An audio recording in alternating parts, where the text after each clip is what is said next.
Good evening.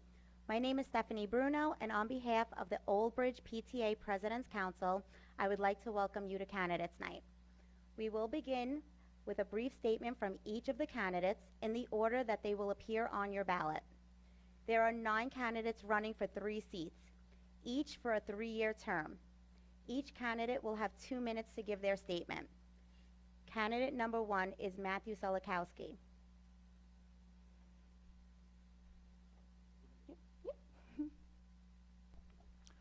Yes, good evening, everyone. My name is Matthew Solikowski. I live right over here in front of the high school at 4215 Highway 516. I have been involved in Old Bridge educational system for over 50 years. I spent 36 years teaching at Cedar Ridge, Madison Central, and Old Bridge High School. Upon retirement, I decided to run for Board of Education, which took place 20 years ago, and I'm still here. I won 6 times. This is my 7th time I'm running, and hopefully with your support, I will win. Thank you very much. Thank you, Mr. Solikowski. Candidate number 2 is Scott Pappas. Good evening, everyone. I'm Scott Pappas. I'd like to start by just telling you a little bit about myself. My family moved to Old Bridge in 1977 from Brooklyn, New York. I attended elementary school and middle school here. My family then moved out but returned in 1999, and I've been raising my family here since 2012. I'm the founder and CEO of Autism Behavioral Wellness, which provides behavioral therapy to children who are autistic. I'm married to my wife Angela, and I have 2 children, a 17-year-old named Zachary and a 4-year-old named Christopher. I decided to run for the Board of Education for a few reasons. First, let me say that I'm passionate about education and I'm passionate about Old Bridge. Throughout my professional career, I have been privileged to serve as mentors to both high school, college, and law school students. And I take great professional pride in knowing that I have some small part in encouraging them to leverage education to create the most amount of success and opportunities in their future. Now, success isn't a one-size-fits-all model. Success comes in many flavors. It could be college, it could be the military, it could be the trades, it could be the workforce. But I look forward to continuing that mission of encouraging students to leverage all that Old Bridge education has to offer to create the greatest amount of opportunity for success going forward. As my youngest is approaching public school, I become increasingly more focused on our educational system. Old Bridge has an incredible team of teachers and administrators, and I look forward to supporting our administrators towards our road to excellence. Finally, I want to make sure our education system is as inclusive as it could possibly be. Our schools should be as a safe space for all learners, as diversity is critical to learning. Diversity of opinion, diversity of background, and diversity of experience. This is an important role, and I look forward to participating, or hopefully participating, in helping Old Bridge down the road to excellence. Thank you so much for your consideration. Thank you, Mr. Pappas. Candidate number 3 is Peter Hunt. Good evening, and thank you for the opportunity to share the stage with my fellow 2023 candidates. My name is Peter Hunt. I've been an Old Bridge resident for 54 of my 59 years. My wife Ann and I have attended Old Bridge Public Schools. I have 4 children who have successfully navigated the school system, and I have a son that is still in the school system. Brody is a junior at Old Bridge High School. Each of us has had our own unique experiences, as does every family, and our roots are deep. We only want what's best for the children, educators, and taxpayers of Old Bridge. I'm running for the Board of Education this term for 2 reasons. The first is to prioritize the outcomes for all students. COVID-19 years have negatively affected a massive number of students, including a couple of my own children, and it's time to get laser focused on what we're here to do, and that's to see our students flourish and grow once again. The second is, as best as possible, to create a nonpartisan board, a board that denounces the influence of current, former, and future local and state political parties from either side of the political spectrum, a board that serves the children, teachers, and community, period. I'm an advocate for improving mental wellness for all in our community. I am so pleased to see the steps that we're implementing for our children regarding mental wellness. Recent studies suggest from 2011 to 2021, the percentage of high school kids that have been experiencing feelings of persistent sadness rose from 28% to 42%. Improved mental wellness will lead to stronger academic outcomes. I'm also an advocate for earlier and deeper exploration of the trades for our students. It's simply a fact that the return on investment from higher education is not a guarantee that a career will pay dividends for many. We live in a community that is diverse and has many folks, I'll wrap it up, that are in the trades as well as professionals. Thank you, Mr. Hunt. Thank you. Candidate number 4 is Christina Mazzone. First and foremost, I would like to thank the President's Council for the opportunity of being here tonight. Good evening, everyone. My name is Christina Mazzone, and I am number 4 on the ballot for the Board of Education. I have been a member of Old Bridge since 2018, and I have 3 daughters, 2 of which attend Grissom Elementary. I was born and raised in Staten Island and attended Kingsborough Community College in Brooklyn, studying to become a physical education teacher. After having my first 2 children, my fiance and I decided to move here because of the recommendations we have heard about the Old Bridge school system. Both of my daughters attended daycare and preschool here in this area, and my oldest started kindergarten in 2021, my second following in 2022. My youngest has some time, but I look forward to her starting here as well. So I guess you could say I'm here for a long time. The reason I chose to run for the Board of Education this year is simply because I unfortunately believe the state of our children's education is headed in the wrong direction. Our children need to be just that, children, and school needs to stay being school. The best way as a parent to make sure that happens is to get involved, speak up, and not sit behind a computer being a keyboard warrior, attacking people and passing judgment, because that is exactly what we're trying to teach our children not to do. I'm an advocate for parental rights and mental health programs. I know I have a lot to learn, but I think that's exactly what this board needs. Someone who is willing to go into situations with an open mind, listen to all sides, and truly put all children first in any decision making. Thank you. Thank you, Christina Mazzone. Candidate number 5 is Elena Francisco. First, I would like to thank all of you for having me here this evening, and I'm grateful for the opportunity to be here. I have been an Old Bridge resident for over 30 years. I moved here when I was 8 years old, and I started 3rd grade at Shara. I went to Salk, and I'm a proud Old Bridge High School graduate. I received my teaching degree from the College of New Jersey. I taught for 10 years in Perth Amboy in 1st and 4th grades. I was a general education teacher in an inclusion classroom, team teaching with a special education teacher each day. I was a mentor for new teachers and had many leadership roles working directly with administration. I also have experience writing and implementing curriculum. During my first few years teaching, I received my master's degree in administration and supervision from Rutgers University. And I also worked diligently to become a national board certified teacher, which currently only belongs to about 310 teachers in this state. I have the utmost respect for the teaching profession. I know firsthand just how hard our teachers work. 1, because I have been in their shoes, and 2, because I spend a good amount of time at my children's schools and witness the heart that goes into the students day in and day out. I will be able to be a strong voice for our staff. My husband and I have 2 daughters, 1 in middle school and 1 in elementary. I quickly stepped up to help with the Shara PTA. I am currently on the board there and work hard to give the Shara community great events and awesome classroom materials. Last year, I served on the Board of Education when appointed to an open seat. I had the opportunity to work with administration, other board members, and the community. In running for the Board of Education, my main focus will always be the children. They are the only reason any of us are sitting here tonight or watching from home. My goals will be the following: to ensure students of all abilities have access to the best education that Old Bridge can provide, to stay focused on actual academic courses along with the trades and make up for learning loss due to school closures, to involve parents and guardians in every aspect of their child's education, to listen to and support our staff because they are the heart of this district, to build on strengthening the mental health of our children and staff, to pay very close Thank you, attention. Ms. Francisco. Thank you. Candidate number 6 is Salvador DePrima. Good evening. My name is Salvatore Di Prima. I am candidate number 6. My family and I have lived in Old Bridge for 29 years. I have 2 grown children and 2 young grandchildren. I have been involved in my community since I moved there in 1994, through PTA, concession stand, community events, social media groups, and church service. As a 9-year former Board of Education member, having served as president, vice president twice, and having attained certified board member status through certain training programs, I offer experience, knowledge, and leadership, having done this before, all of which are making an organization run properly. I'd like to think I've actually made a difference. I've seen and been part of the growth and rejuvenation of the school district, but I am saddened and concerned to see the current situation. It seems like the camaraderie, understanding of issues, and overall outlook we built up are gone. Let me be the catalyst to bring these values back and get us back to where we belong.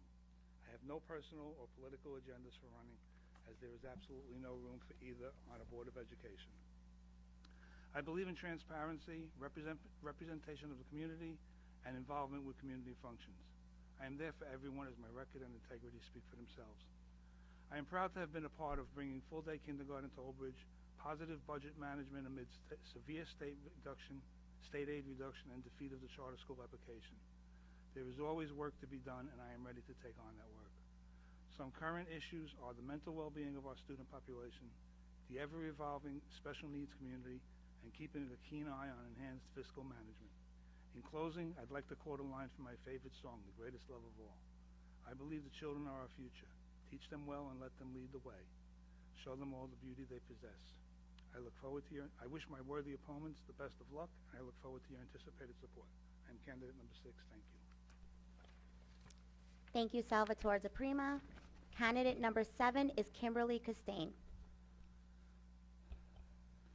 Good evening. I'd like to thank the PTA President's Council and the OBEA for having me here tonight. My name is Kim Costain. I have 3 daughters who have all graduated from Old Bridge High School. I've been a resident and a homeowner here in Old Bridge for 30 years. I have an associate's degree in accounting and a bachelor's degree in finance from Seton Hall University. I started off my career at Arthur Andersen, which is a public accounting firm. I was an employee for Old Bridge Public Schools for 12 years. My first position was the Energy Efficiency Coordinator. Then I took on the role of the Revenue Coordinator, and then my last 2 years with the district, I was in the Payroll Department. When I was the Revenue Coordinator, I ran and created the Family Fall Festival Carnival, which was in front of the GNC. I did that under the supervision of the superintendent, and in the 2 years that I was the Revenue Coordinator, I brought in over $200,000 into the budget from outside sources. I've been volunteering for the school since September 2003, when my oldest entered kindergarten. I was on the board of the Shepherd School PTA, the Miller School PTA, the Sauk Middle School PTA, and the high school PTSA. I've held almost every board position there is throughout these years. I also, in 2013, I started the high school Tricky Tray here at Old Bridge High School. I've also been on President's Council for 15 years, and I have to say, much easier to be on that side of the table than this side. When a corrupt charter school tried to open a school here in Old Bridge, I was asked to lead the fight for the community. I'm proud to say we won, and that school never opened, which would have drained millions from our budget. I'm also currently on the board of the Old Bridge Education Foundation. In 2017, I was asked to revive the foundation. I'm proud to say that the foundation is now a viable, active community organization. Thank you, Ms. Costain. Candidate number 8 is Amanda Caffrey. Hello, my name is Amanda Lenning Caffrey, and I'm number 8 on the ballot. I'm a lifelong resident of Old Bridge. I attended Old Bridge Public Schools, Voorhees, Jonas Salk Middle School, and I graduated from Old Bridge High School in the year 2000. I am a mom of 2 children who currently attend elementary school at Old Bridge Public Schools. My son is in 4th grade and my daughter is in 1st grade. My daughter has Down syndrome and is fully included in general education. I volunteer my time as a Cub Scout leader, a Sunday school teacher, and a class parent. I have a bachelor's degree in business administration management from Centenary University. For the last 15 years, I have been employed at a major wireless telecom company. My role as a principal engineer requires me to find simple solutions to complex problems. I am running for the Old Bridge Board of Education to put the focus back on student success. When I say that, I mean offering more inclusive learning options for students with disabilities, supporting varied student learning journeys, whether the goal is college, a certificate program, or trade work, and expanding the mental health resources that we offer to our students. I am not running on a ticket with other candidates backed by a group or a political party. This is a very intentional decision that I made prior to running. Why? because I'm an independent thinker. I am here because your voice matters. Students, parents, teachers, taxpayers, your voice matters. Vote 8, Amanda Caffrey. I will be your voice on the Old Bridge Board of Education. Thank you, Amanda Caffrey. Candidate number 9 is Rambir Singh. Good evening. This is Ranbir Singh. I'm here to run for Board of Education because I came to this country in 1996, married with U.S. citizen. My wife went to Old Bridge High School. I have 3 children. 2 are through the system already. They are graduated, and 1 is still in the high school. So that motivated me to support the Old Bridge school system and become part of it because I see it, I get their input, how things are going. Having a mechanical engineering background, working as a mechanical engineer in aerospace industry and orthopedic industry, I think there's some synergy that I can bring to the table and coach our students in early stages to be in trades. There's so many things in trades that you could do that I think is probably missing. So I want to bring that on the table, and I'm looking forward to become part of Old Bridge Board of Education.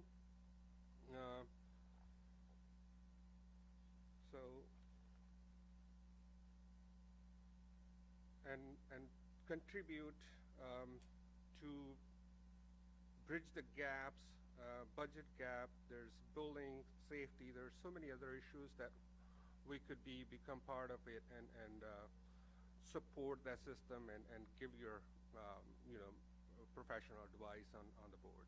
Thank you. Thank you, Mr. Rambir Singh. We will now begin the question and answer portion of the evening.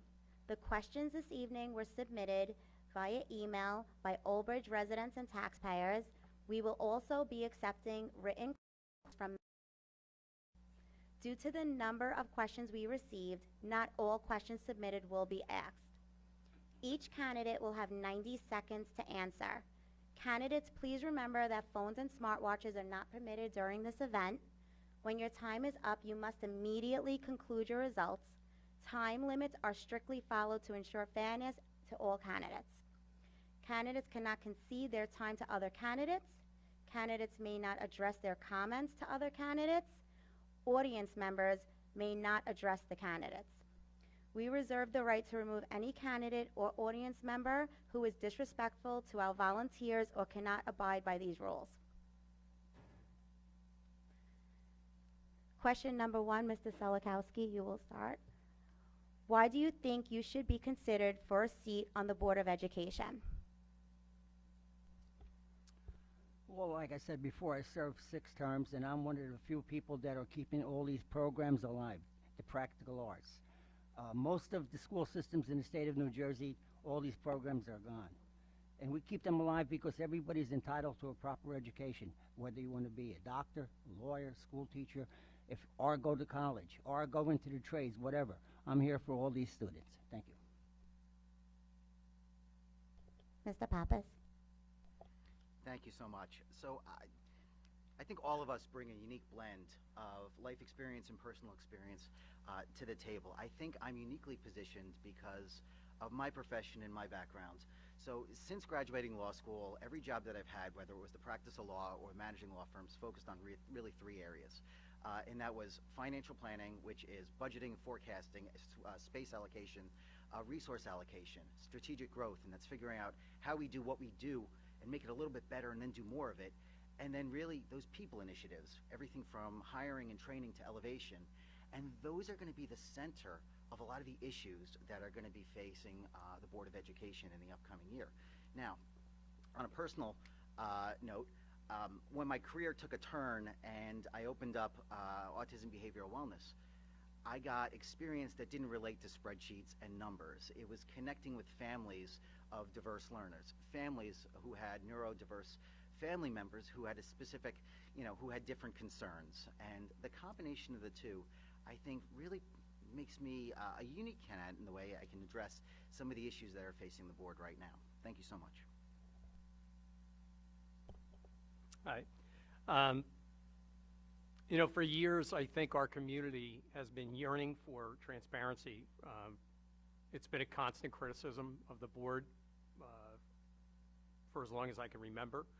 As part of the board, I will insist on, from my seat, a more consistent, timely, and transparent communication with our community. Community also should know that children, our educators, and our taxpayers should be at the center of everything that we do. And I think that my 30 years experience in planning and negotiating will be an asset to the board. So being new to Old Bridge and not growing up here, I feel like I could bring a new perspective and a new way of thinking. I don't have any direct ties or relationship history to anyone in the town. First and foremost, I'm a parent, and the children are the most important thing to me. So I think what I can bring is that I will always make a transparent decision in what's best for the children. Thank you. So first and foremost, I am a parent. Not only am I just a parent, I'm a parent of school-age children. I can be a voice for our children. Right now, I have the unique opportunity to see what's happening in education through my children's eyes. Second, I was a teacher, as I've mentioned. I taught 1st and 4th grades. I was a general education teacher in an inclusion classroom and team taught with a special ed teacher all day, and have experience working with a diverse group of learners. I was a mentor for new teachers. I had many leadership roles working directly with administration. Unless you actually teach or are building staff members, sometimes it's quite difficult to truly grasp what goes into educating our youth. I know firsthand just how hard our teachers work and will be able to be a voice for them simply because I have been in their shoes. I have also stated that I do serve currently on the PTA board at Shira, so I spend a lot of time in the building and I'm present, get to know staff members. I have daily interactions with many parents in our school community and have made many connections when it comes to supporting our staff and our students. I've been an Old Bridge resident for over 30 years. I'm a proud product of this system and I take pride in our town and hope that I can continue to do that just in another way. Lastly, I'm very easygoing, I'm open-minded, I'm cool, calm, collected, I can stay professional in my discussions, and I have to say, it actually feels really good to be sitting with all of these people up here on the same side of the table because I have a unique ability to, and I think we all do, really see the good in each and every one of us, even though we might not always agree on every single thing because we're kind of being put Thank you, into Ms. Francisco. Thank you. Mr. DePrima. Okay, I think my experience is pretty easy. It's the word experience. As I said earlier, I have 9 years consecutive on the board, 3 terms. I've seen pretty much everything the board has to offer, good and bad. I don't know how many of you remember the old days when board meetings used to be packed and everybody was screaming and yelling and it wasn't a good atmosphere. The past 10 years or so, we got it to a place where everybody seemed happy. Well, seemed happy anyway. But the past couple of years, maybe past year or so, it seems to be reverting back. I think my experience in the good part could help us come back to where we were, where we should be. That's it. Thank you.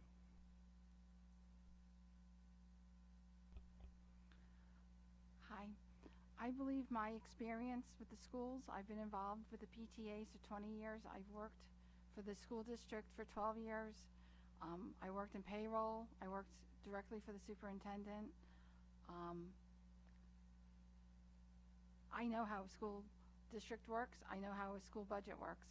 I have a finance background, an accounting background. I now work in a neighboring district where I run their payroll, their transportation, health benefits.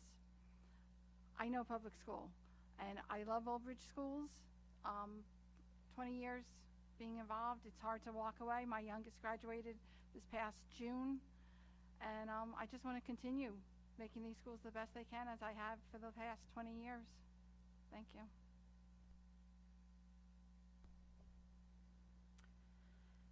So I've already told you that I'm a lifelong resident here in Old Bridge. I love Old Bridge. It's why I chose to raise my children here. A big part of that was the public school district. The fact that Old Bridge is a very diverse town, it almost mirrors the state of New Jersey demographics. identical. I think we have one category where we're a little more. My children are very, very young, and they're in elementary school, and I want to make some positive changes of policies and procedures in our school district that will lead to more student success. A skill that I have that I use every day at work is listening to stakeholders that have different opinions and different goals and finding a solution that ultimately is good for all. I feel like I can bring that to the Board of Education as a member and help us refocus on the things that really matter for our students in district. I'm very active in the community, and I have helped other people make changes in the district already.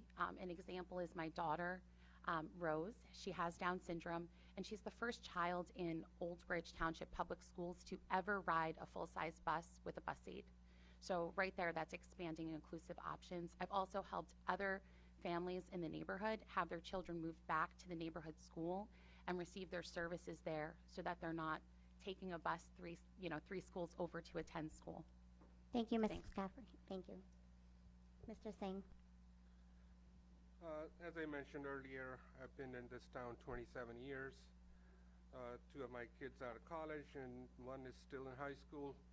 I'm basically looking to, education first, kids first. That's most important, and having a diverse community. Old Bridge has been very kind to our family, friends, and a lot of people are moving in. As a realtor professional, a lot of people ask, first thing is, how's the Old Bridge Township? And you vote for it, like it's a great school system, great teachers, great programs after school, before school, full-time kindergarten. There's so many things that Old Bridge offers, and I like to continue to grow this and continue to contribute towards a success of Old Bridge. Thank you. Thank you. Question number 2, Mr. Pappas, you will start. This question was submitted by Scott Elbaum, father of 2 kids, one a senior in Old Bridge High School, and the other is Brady, who is forever 15 and tragically passed away by suicide last year. The community has been super supportive over the past year, and from the bottom of his heart, he wants to thank you for your love and kindness. We all face a critical need to help these struggling children, especially the ones hiding behind their struggles behind being happy, similar to Robin Williams, Twitch, and Brady. To the candidates, are you 100% supportive of Brady's Voice's mission to help kids cope with their mental health? If so, please describe specific actions you would take to help these children. Sure. Such an important issue, and it's affecting more children than I think people recognize. Yes, I'm 100% supportive because, as you've heard here tonight, and I think as everyone experienced, there's been a sense of isolation that I think our community has felt, communities across the country. And I think that there needs to be greater connection between the school, its administrators, and our students. We can't shy away from the difficult conversations. We have to make sure that there's that connection. On a personal note, my son dealt with some similar issues, and having that close connection between the parents and the school administrator allowed us to navigate some challenging issues. I'm 100% supportive of those actions, and it's maintaining that close connection with our students that's critical going forward. Thank you. Scott, thank you. And Michelle, for everything that you're doing for the community. I had the privilege to be asked by Scott, his wife, to MC Brady's Voice event that happened here in Old Bridge a couple weeks ago. It was just an unbelievable day with amazing resources all in one spot. I got an opportunity to meet some great people from Rutgers University, Catholic Charities, I mean, down the line. And I reached out to Scott a couple of days later because we had a little bit of turbulence in my house with one of my sons that's been terribly affected emotionally, socially, over the last couple of years. And some of the resources that Scott brought to us as a community, I was able to reach out to and utilize. and I thank you for that. And you know I'm 100% behind Brady's voice. What we can do, you know, I'm also part of the mayor's Old Bridge Alliance for the Prevention of Substance Abuse. And these are conversations that we have not only about substance abuse, but about mental wellness of our children in the community. And I think there's no better point for us to move forward than to use Brady's voice as a springboard.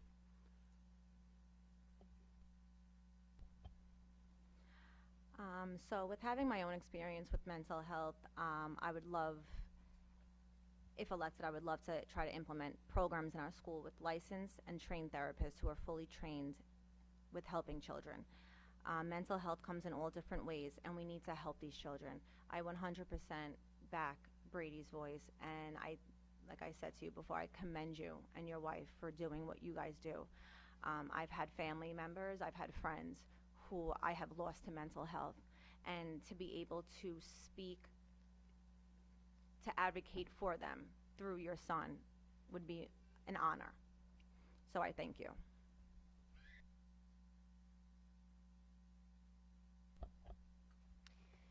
So when I came here tonight and I saw Scott here, I'm glad that I got to talk to him before the meeting started, because for the last few days I've been reflecting so much on a conversation that I had with him on Saturday at Old Bridge Day. It was the first time that I've met him. And to just listen to what he's been through and to what he's trying to do with what he's been through is probably one of the most inspiring things I've heard. I am in full support of the way that you want to use your son and in his honor to help other children, because that's what you are trying to do. Parents and teachers alike can also hugely benefit from in-depth and exceptional training in mental health.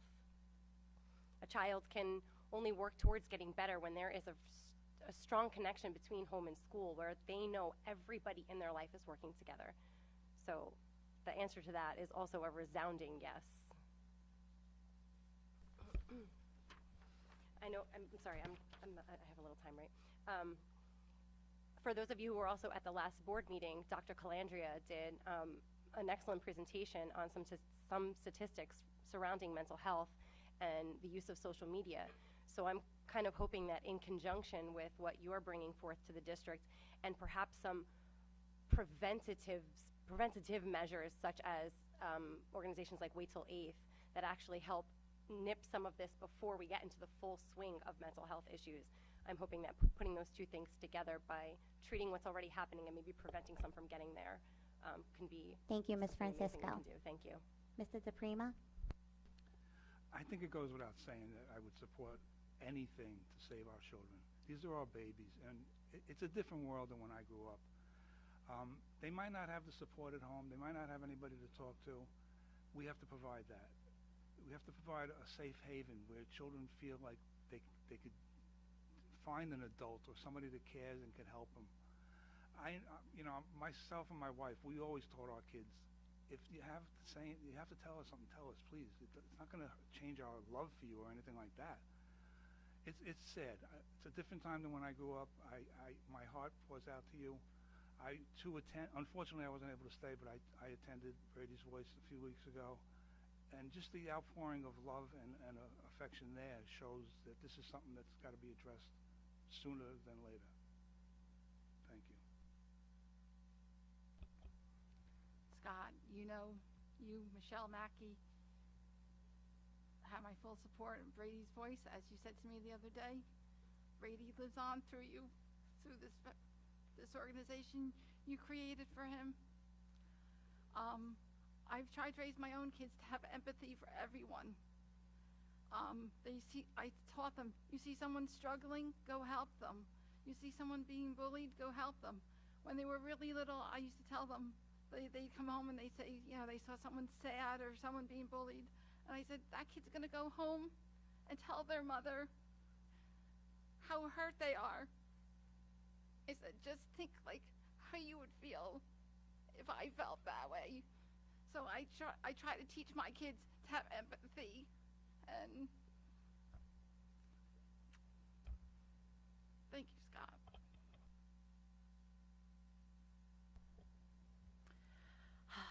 So I went to Brady's Voice, the the first annual walk, and I brought both of my children, my son who's in 4th grade and my daughter who's in 1st grade, and we had great exposure to different resources that are available. As we walked through the hall, we met with multiple people, things that I had no idea existed. And after attending, Scott and I talked on the phone, and we talked about the 2 main goals of Brady's Voice, and quite frankly, like Scott asked me, why is this not one of your top 3? And I thought about it afterwards, and it's part of my top 3 now. I think we need to work together with different resources and organizations to provide our students, our families, our teachers with resources. And it's not just organizations, it's peers, right? We talked about Hope Squad and how peers can help peers, right? Kids are often more comfortable talking to their best friend or someone else in their class. I think we need to have healthy conversations about mental health struggles and challenges and start to reduce the stigma that's associated with talking about these things. That's something that I would like to bring to our school district, partner with organizations like Brady's Voice, if I'm elected as a board member. Sorry to hear about your loss and tragedy. I can relate to it. I had 2 family members gone through the school system. They used to wear headband as a Sikh religion. They were picked on every day, and end up 8th grade. By the time got it, he had to cut his hair because he couldn't take anymore. So as a society, I think there's a lot to be done to prevent all this, and this is a horrible tragedy to deal with. And I have many family members go through this similar scenario. Some survived, some had to sacrifice. So as a community, we can come up with some programs to educate kids and anti-bullying. We really need to do a lot of work. So I'm all for it. I'm willing to contribute, come to support you wherever needed, and be part of the community to be supported. Thank you. Yes, I'm 100% in favor of Brady's Voice. Mental health, it's a very difficult thing going on right now, especially with COVID. The kids were on the computer for a year and a half, 2 years, and it really set them back quite a bit. Right now, I'm going through mental health with my granddaughter. She's in the district, but we were sending her out of the district. And what happens is with mental health, it's up to the parents or the families, it's up to the educators, and it's up to the guidance people to detect something like this. And when you detect something like this, we have to look for special help, people that are trained in this area. And otherwise, something's going to happen to these kids. I'm all in favor of it. Thank you. Thank you, candidates. Question number 3, Mr. Hunt, we will start with you. What is the role of a member of the Board of Education? The primary role of a member of the Board of Education is to be a voice for the community. It's about having conversations with folks in the community and understanding where their concerns lie and prioritizing those. It's not, in my opinion, about ego. It's about humility. And our number 1 focus should be student outcome. And that's really where our focus should be. Thank you, Ms. So that the Board of Ed is to be an advocate for the children, and make sure that their needs are being put first. I think it's about being a voice for the child. I think it's about being a voice for that parent. And I also think it's about helping the teachers and making our school system better. Thank you. Our job as a Board of Education member encompasses quite a lot. First and foremost, to truly weigh what is best for all of our students of all abilities. making decisions that provide our children with the best opportunities to reach their full potential academically, mentally, and physically, addressing the whole child.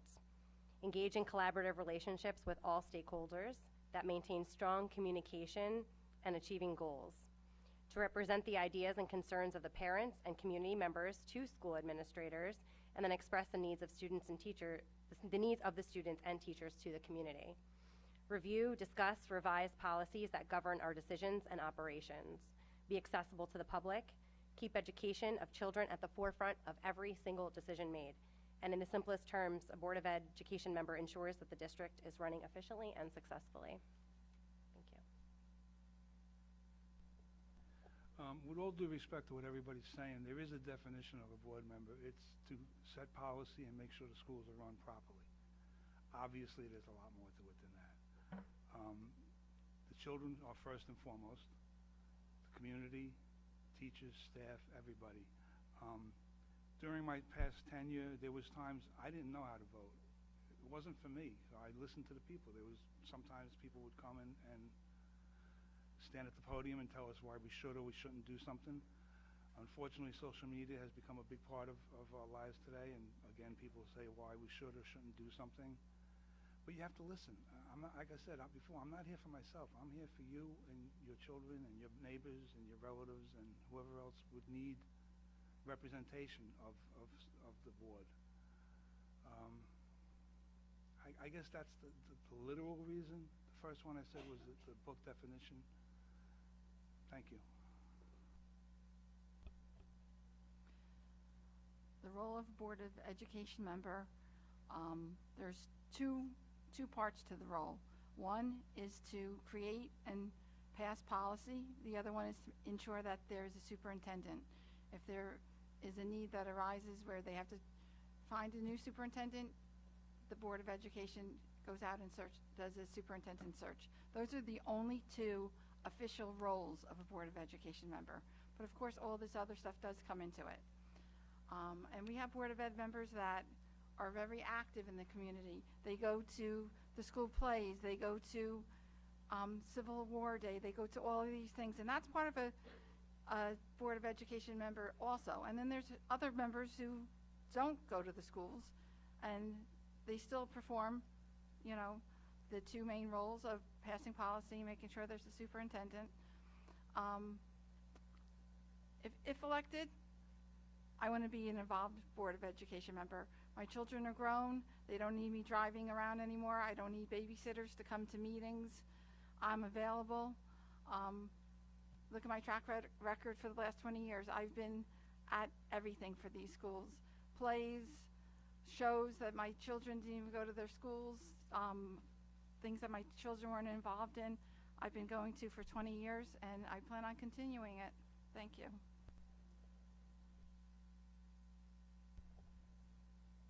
Okay, so yes, a Board of Education member sets the policy and procedures that our district follows, right? We also ensure that our superintendent is running our district efficiently. But there's a lot more to that too. I selected the words "Your Voice Matters" under my name on the ballot for a very important reason. I've attended Board of Ed meetings, I've reached out to Board of Ed members, and it's so important that when people do that, that their voice is heard, that they're listened to in a respectful way. It doesn't necessarily mean that what somebody is coming to say to the Board of Education is going to go into policy tomorrow, but everybody's thoughts should be considered. And I mean this from a student, a parent, a teacher, educational support professionals, taxpayers and members of the community. I think it's important that the Board of Education is always considering how we can create a healthy, safe environment for the students in our school district, how we could support, like I said, different learning journeys and create student success. Thank you. As a role of a Board of Ed member, main roles are their voice for community, voice for parents. The children's are first, and the enrichment of our students is the main goal. Of course, having superintendent, functionality of all the operations working smoothly, and being able to support teacher union with the negotiations and skills. So all that very important roles that Board of Ed plays, and they try to do the best to make the environment friendly for teachers, students, and all the community. Thank you. Okay, the main purpose of a Board of Education or a board member is to set policy and to make sure that our school system is meeting the needs of all our children, whether you go off into the business world, whether you decide to get a higher education or go into the working world. And that's our main reason for being here, and to work with the superintendent to make sure our school system is functioning properly. Thank you. The role of the Board of Education is multifaceted. Its primary focus is policy making, but there's budget oversight, it's superintendent supervision, it's weighing in on curriculum and instruction, it's being a liaison between the district and the community, and it's having accountability for the education of our students. It's a pretty deep function, and there's many aspects to a role of the Board of Education. Thank you. Thank you, candidates. Question number 4, Ms. Mazzone, you will start. How many board meetings and committee meetings have you attended in the past year, and how many have you attended since announcing your candidacy? Do you or did you, when you had school-age children, attend PTA meetings? I have attended 2 meetings. Since announcing candidacy, I actually watched the last one. My fiance works nights, so it's hard for me to get here with the kids at night. I'm sorry, what was the rest of the question? What was it? Oh, yes. So I'm currently on the PTA this year. This is my first year on my school's PTA. And so I have attended, we've had 2 so far, and I've attended both of them. Again, previously, my fiance works nights, so it's a little hard for me to get to PTA meetings at night to drag 3 kids to school. As many parents should know, it's not easy to get daycare or childcare at night. So yes, that's my answer. Thank you, Ms. So I don't remember exactly what year I started coming to Board of Education meetings. Probably pre-COVID, maybe when the Cheesequake situation started, and probably when my daughter was maybe kindergarten or first. So I've been involved since my daughter, my oldest one, has been a part of the district. And I've been to almost every meeting, agenda meetings and regular meetings. And if I can't, then I watch online. So, I mean, I've been to almost all of them, and I have probably been to every single PTA meeting at Shara. I'm pretty sure I've never missed one. I also sit on the board there. So, yeah, I've been super involved and really been paying attention for quite a long time. In the past 11 or so years, I think I've missed 2 board meetings. One was my son's birthday, and one I had COVID. So, for committee meetings, same thing. I really don't remember the number, but I've been to pretty much 95% of them probably. PTA, I was the odd father. I was a member and an officer of Leroy Gordon Cooper PTA, Sandburg Middle School PTA, Old Bridge High School PTSA, County PTA. I'm a life member at Cooper. I think the phrase class parent might even got started for me, because I'm not a mother. I'm not a class mom. And I'm not sure, but I think that's how it got started. And yeah, obviously I've been involved with PTA since I moved here in '94. My wife and I actually had to flip a coin who was going to go to the first meeting because our children were young. She won. But thank you. I've been coming to Board of Ed member meetings since Dr. Oken was the superintendent, Dr. Bosco, and then I was sitting right where Bridget is the night that Mr. Cittadino was voted in as our superintendent. I have missed very, very few Board of Ed members meetings. Why do I keep saying members? Very, very few Board of Ed meetings in the last 15, 18 years. PTA meetings, I don't know if I've ever missed one in 20 years. Even when I had kids in 2-3 schools, I've been to every PTA meeting I could think of, committee meetings. Ask my husband.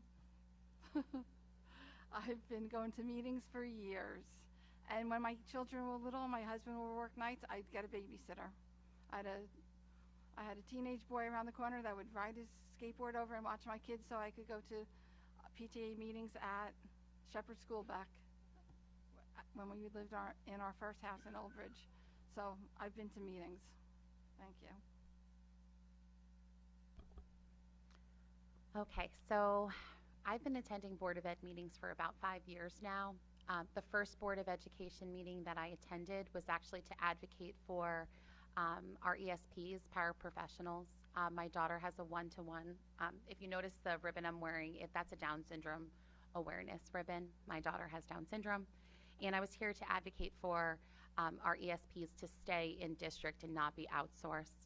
I brought my kids. We wore red. We were very supportive. Let's see, PTA, I'm part of my children's elementary school PTA. I'm a member, and I'm also part of the special ed PTA. And I've attended one meeting from each, which is all they've had so far this school year. And I've also offered for my elementary school PTA for me to donate the funding for us to have Zoom meetings so that parents that can't actually physically show up at the PTA meeting can attend. So we're waiting to get that set up. As far as committees, yes, I've attended Board of Ed committee meetings. Transportation meetings, I attended to advocate for my daughter to ride the school bus with a bus aide, and that was twice. And I think that's it.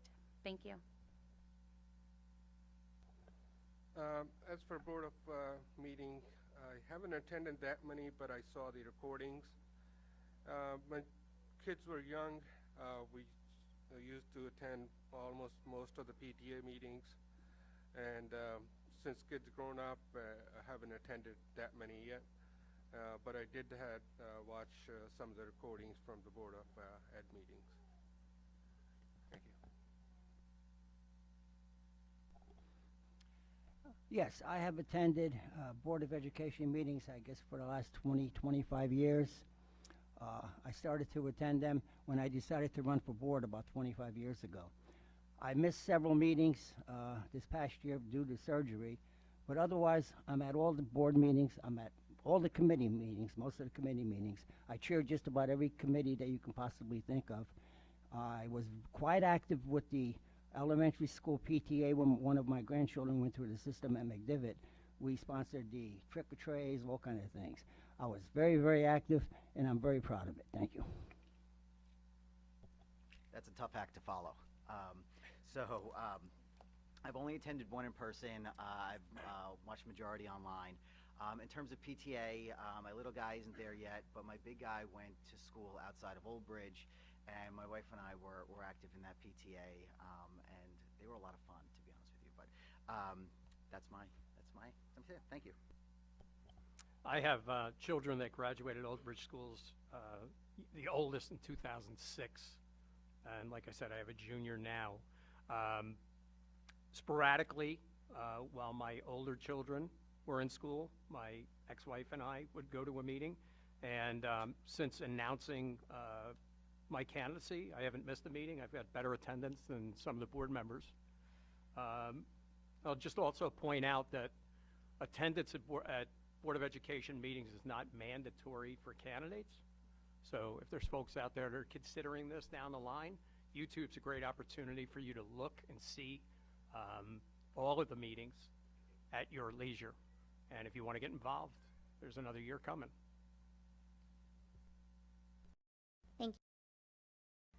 Question number 5, Ms. Francisco, you will start. What are your thoughts on the current level of special education programs and extracurricular activities for children with special needs? What do you feel are the current challenges facing special education in Old Bridge? Yeah. What are your thoughts on the current level of special education programs and extracurricular activities for children with special needs? What do you feel are the current challenges facing special education in Old Bridge? Okay, so my experience here, aside from actual teaching just in our district, I can speak on what I have gotten to be a part of at Shara. And I know that in our district, the way that it's set up is that each school kind of has their own programs. I would love to see more of that be consistent across the district. And I know that, you know, at the end of the day, and it shouldn't be, it's the conversation and pushback is always the funding for it, which should never come over what the children need. So I know that my girls have had an amazing opportunity at Shara to be paired up with all of the ABA classes that we have there. So to me, I see that as a super strong point in our special education system. I can't really speak for the other schools because I haven't spent enough time there, something that if elected, I want to spend more time in classrooms if, you know, I'm allowed to and welcome to. Challenges that are facing special ed at the moment, I'm sure are many. And hopefully, if I am elected, I get to work hand in hand with SEPTA, with CPAG, to really listen to the community. I'm looking forward to next week's event, to really hearing what our parents of our neurodivergent learners are in need of so that we can move those things forward in our district. So, yeah, thank you very much.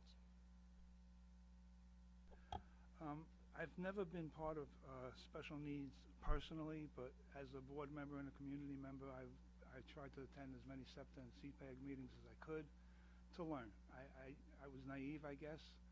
I know I've learned a lot, and I know our system has gone tremendously up. People want to come to Old Bridge for our special needs programs. Extracurricular, I think it's going to be an ongoing process, especially now that everybody is so much aware of inclusivity and equality, inclusion. It's a work in progress, and I intend to keep on learning, whether I'm reelected or not. I'm still going to learn, as I have over the past few years. Thank you. I have a little experience with the special education system here in Old Bridge, as one of my children was classified in 2nd grade with a learning disability. And I'm proud to say right now she's a senior at Rutgers, making more than I do part-time. She's very successful, and it is because of all the extra help she got here in the schools. So our special education program is amazing, but there's always room for improvement. Our SEPTA is amazing, run by Diane Michael. She does an amazing job. I don't even know how she has the energy to do half of the stuff she does. I've been volunteering with her for quite a few years on many things. CPAG is a wonderful organization. When my oldest child started high school, Play Unified was only in the high school. I believe now it's in all of the different schools, and I just want to see Play Unified keep growing. I believe it's in all the elementary schools now, but I'm not sure. But it's a great program with special ed kids and mainstream kids coming together, playing sports. Thank you. Okay, so I could talk about this one all day. I will keep it to 2 minutes. You're probably going to have to cut me off.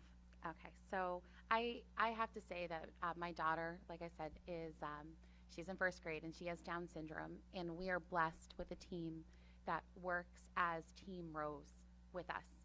And it takes an open mind of everybody who's participating, and we've broken some barriers for Rose. New Jersey is the least inclusive state for education in the entire country. I'm very tapped into the special needs community. I like to call it human needs. We all have needs, right? So, but what I've seen work really, really well is our special ed PTA has installed communication boards in all of our schools to give students who are not verbally communicating a way to communicate, giving them a voice, right? And that's amazing. We're seeing them at parks as well within our community, and that's all tied to the great work that our township special ed PTA has been doing. I think there's opportunity for more co-teach models in our schools. Offering a segregated learning environment should never be the only option that's presented to a child and family with special needs. It often is.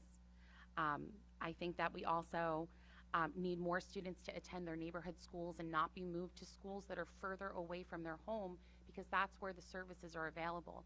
Services should be available in all of our schools. I would like to work on more policies and procedures to make that possible on our Board of Education. Thank you, Ms. Caffrey. Thank you. Mr. Singh? So I had the experience, haven't had experience with many other people except my son, who had a speech therapy issue in the beginning, and Madison Park School figured out right away that he needs help. So they used to pull him as one of the class and take him to therapy and go through that exercise. And I think that was really good that, you know, they spotted in early stages. We were able to have a private therapies as well, and he was able to recover in early young ages. So that's the only experience I had, but like you said, that like to learn more and become part of policy writing procedure, how we can have a better program and support our community and the kids. Thank you. Okay, special education. Being a school teacher for so many years, for about 15 years of my career, what I did is I team teach with the special ed teachers. I was teaching woodshop at the time, and they would come in with their 15 or 20 students, and I would teach them whatever we can teach them at that point. I also ran a program here for about 12 to 15 years. What we did is we hired 20 students with IEPs, and we did routine work around the school system. We would bus them to different elementary schools. Whatever the capabilities were, that's what we gave them. We gave them that particular job. I'm very proud of our school system and the PTA, not PTA, but the special ed programs that we have here. And we do need a little work in that area, but I was very, very active with the PTA, not the PTAs, but the special ed people. Thank you. Thank you. These students are near and dear to my heart. Because with my work through autism, I've had the opportunity to speak with parents and families and hear their concerns, their frustrations, celebrate their milestones. And there seems to be just a few universal kind of messages that I've received. The first is that our special education teachers do an incredible job with the resources that they have. That said, there's always room to grow, and there's always room to develop. And as was said tonight, it is an issue of funding, and typically it's been a fight to get additional funding. There are needs. There is an ever-increasing population of students who have needs, and it's going to be incumbent upon this board, and something that I would love to participate in as we move forward to help get those additional services. Thank you. We have a very robust, large population of special needs students in Old Bridge. It is approximately 18% of our enrollment. And making sure that our teachers have the resources that they need to provide for our kids is really, really important. Some of the challenges I think that we face, certainly having 3 behavioral therapists for 15 schools might be a little light. There could be opportunity there.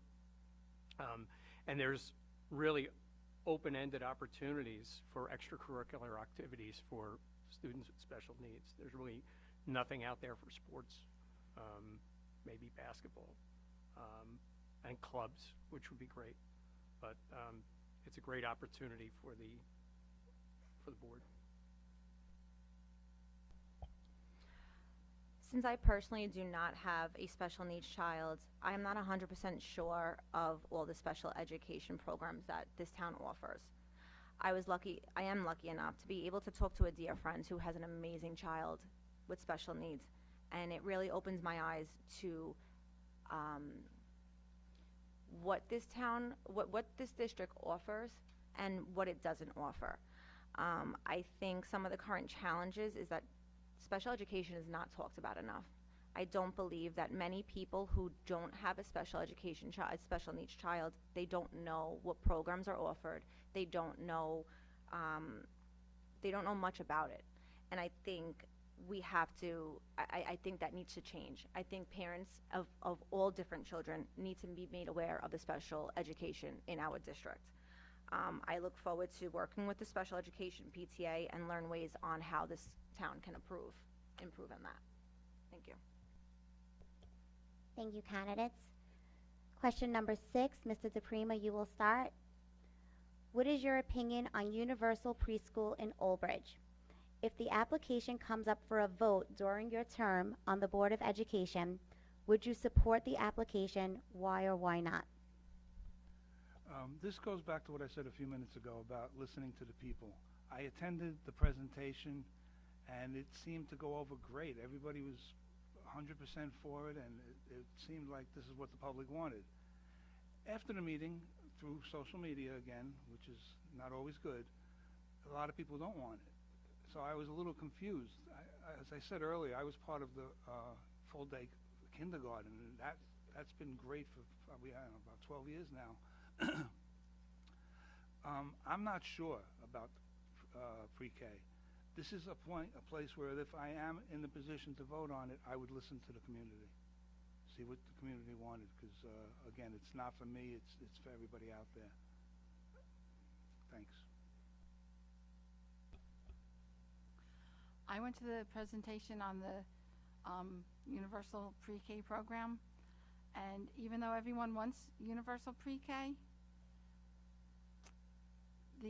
what was offered wasn't really the best deal. The first year it starts off with only 10% of the children in that grade, which is only about 90 students getting into the program. It would displace some of the children that are already in our pre-K program, especially some of our special needs kids. It would cost us so much money. Even though there's a grant, it would cost us, we would be paying more than what the grant is giving us. We need improvements in our buildings. We need more rooms. We need rooms with bathrooms.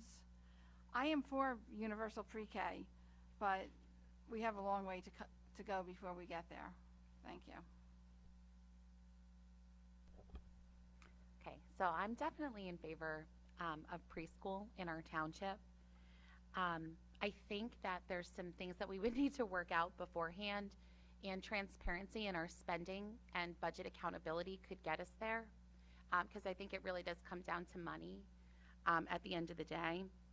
I do know that there's some budget surplus that's being spent in different ways. An example would be the money that came in for our students to be fed breakfast, and the spending, the surplus there went towards other things. I think we'd need to take a look and dig in and figure out how we can fund it in a way that we're not offering it to 90 students. My daughter attended full-day preschool in Old Bridge, and it was a wonderful program. We have neighboring districts that offer universal preschool. So I don't know the answer on how we're to get there, but I do think it's something that we should be exploring. And I would also welcome the community to express interest in it. I see people talk about it all the time on social media, why we have an old elementary school being used as a preschool for a neighboring township. Thanks. As for universal pre-K, not much familiar with it. That's something I would like to work on and understand it and comment on it once I get hand around it. So I have kind of limited information on that at the moment, so I would like to work on it. Thank you. Pre-K, yes. I'm totally in favor of pre-K, and the more education we can give these youngsters, the better off we are and they are later on in life. The problem that we're facing right now is the transportation, the rooms. You got to remember, we need bathrooms for these kids. I don't know what the exact requirements are, but we do need more rooms. We need more schools with qualified rooms for these kids. And again, the transportation. Right now, we can't even find bus drivers. What are we going to do with pre-K when we pick up another 600, 700, or 800 kids? but I am in favor of it. But a lot of things have to be worked out before we venture into that avenue. Thank you. So universal pre-K is, I think, in theory, a great idea. In practice, it's how are we going to roll this out in a way that's cost-effective, in a way logistically that it makes sense. I think that, and timing in terms of other priorities that the district has, needs to be sorted out as well. I think it's something that we keep on the table in terms of further discussion. I think we explore it, and I think we come up with the best option that suits our district, given everything else that's going on that the board is approaching. Thank you. I had the opportunity to sit at the Universal Pre-K meeting, and it was evident that the rollout as we move forward into future years and the compiling of the costs of transportation, as Matt said, are astounding. I think the number for the first year was about $400,000 for transportation for the first year. And it's simply not in the budget. The other thing that's very challenging right now is the way the state lays out the program. It has to start in January versus the beginning of the school year. So you're potentially disrupting children in their current environments and potentially moving kids from one school to another to create this first time. I think more thought needs to go into it. I think that really have to look at the planning and how the transportation costs are going to be able to be absorbed. But I would be 100% in favor of it. It's just going to take a lot of work. So I see both sides of this argument. On one side, I see a parent's view. Daycare costs are astronomical, and these days both parents need to work. When my two children were in pre-K, I was paying more for daycare than I actually was for my mortgage.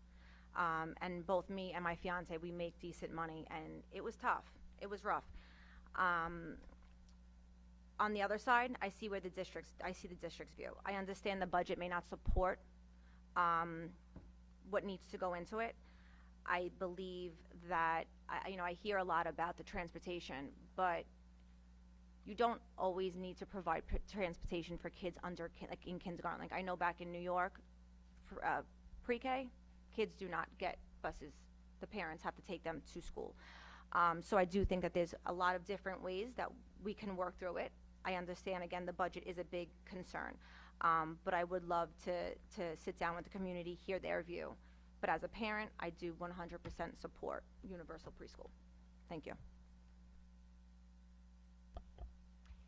So my first instinct to respond to this question is from the teacher's perspective, especially from someone like me who taught first grade for 6 years in the district that I taught in, and universal pre-K would be an amazing piece to a community.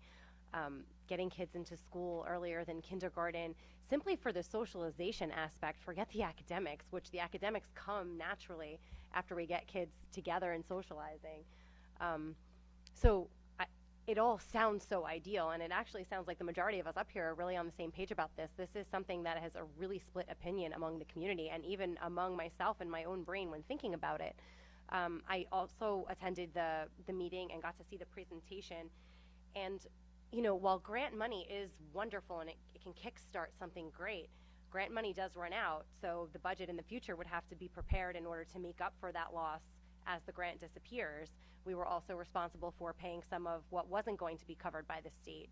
And busing obviously has been an issue throughout the whole state, probably even the nation. We can't bus the kids that we have now, so to put more stress on that in our budget and that need, just this was not the right timing for it. But it is absolutely something that should be on the table and can be explored and should be explored more thoroughly.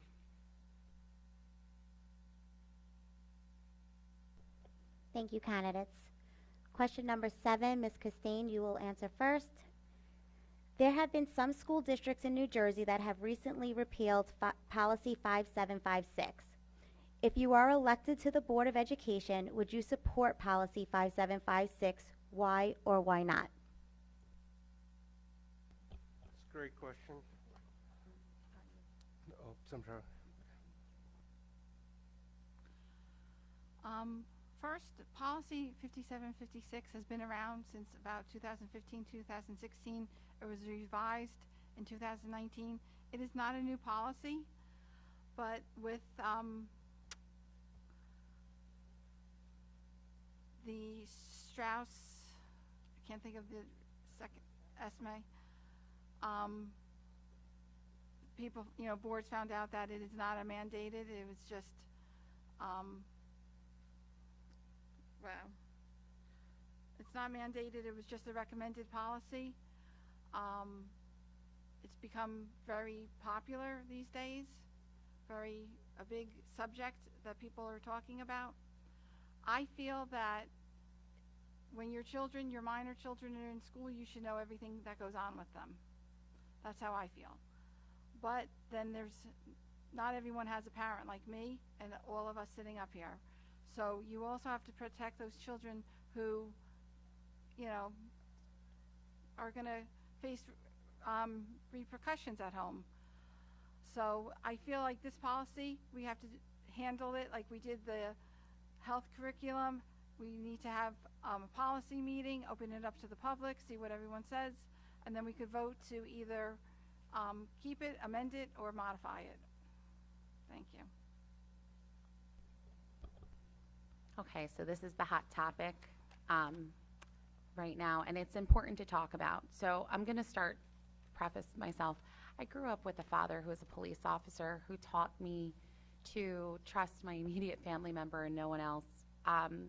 This policy creates a situation where there's secrets between adults and children that are not their parents, and that always makes me uneasy, right? It's a state policy, not a Board of Ed policy. And that's the part that's so tricky about what's going on here. I'd want to hear from the community what their thoughts are. I feel like kids should be safe, right? And I do think that there's some small scenarios where kids are not safe when they share, but there's also policy at our school district to protect kids who are not safe at home. Right now, my understanding of this, and I could be wrong, is that the way to change this policy is for individuals to go to the state to change the policy. My concern, though, looking at it from a Board of Education member, is that I see neighboring school districts getting wrapped up in extremely costly litigation around this. And I'm not sure if that's the wisest way for us to spend our budget as a school district when we have elementary schools that don't have air conditioning in them, or teachers that don't have money to get their school rooms prepared. So I'd like to have a healthy conversation. As a board member, I Thank you, would Ms. welcome Caffrey. public comment. Mr. Singh? Yeah, like you said, it is a hot topic. The transgender students are struggling, and the parents' involvement not being there. There is a long conversation every day. Like I said, it should be education is committed to providing safe, supportive, and inclusive learning environment for the kids. Right now, it's a lot of debate going on with how this should be handled, and as you mentioned, it's a community vote needs to be there, and a discussion about the community and how this should be handled. This is it's been around, but hasn't been good handle on the policies and procedures. So that's something I'd like to continue to work and become part of it, solution driven on the policies. That's all I have. Thank you. Yes, policy 57 and 56. Right now, if I should have to vote for it, I would vote no. For the simple reason, the family has to know everything. It's not fair for the school system, whether it's guidance counselors, teachers, or administrators, to hold things back from the family. They have to know everything until the kid's 18 years old. And then whatever happens after that point, it's up to the youngster and whatever's going on in their lives. But right now, I would vote no. Thank you. So this isn't a black and white issue. I support trans rights. I support the rights of the LGBTQ community. My son is openly gay, and as much as I support that community, I don't agree with the way the policy is written. I agree with the spirit of the policy, which is to provide an inclusive and safe environment for our trans students.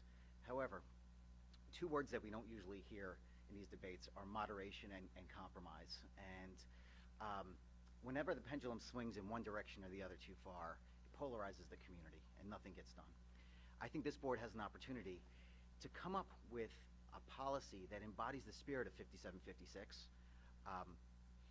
but does so with moderation and compromise. You see, my son had encountered a number of challenges on his journey, and I was able to help him navigate those challenges because I was involved as a parent. So I think it's important that we protect this community, but I think that there's a balance that could be had here that we as a board member can implement. Thank you. That was very well said. I too think that this is a complex, evolving topic. I think the state's guidance on it has transgender students' best interest at heart. However, I do believe that it is flawed. I think the policy is flawed. I think any time that you are not communicating with the parents is challenging. And I think that there are opportunities for better collaboration between students, parents, educators, and social workers if needed.